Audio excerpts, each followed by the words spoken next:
Okay, in order to log on to Buzzsprout, you need to Google Buzzsprout here.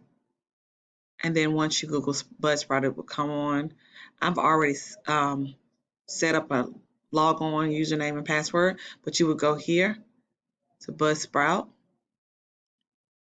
And then you will go into, I'm gonna log off my account so you can see.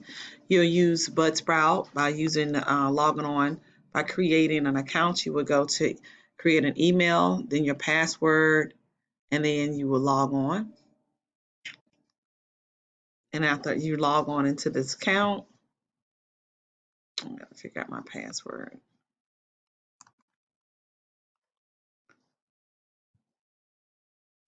So I logged on here, update my password, and then you will see my podcast,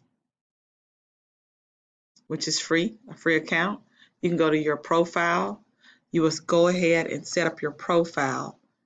Make sure you can remember, write down your password when you are using Buzzsprout, because later on we're going to come back to this and I'm going to show you how to drop a MP3 file. I'm going to show you how to convert an MP3 file.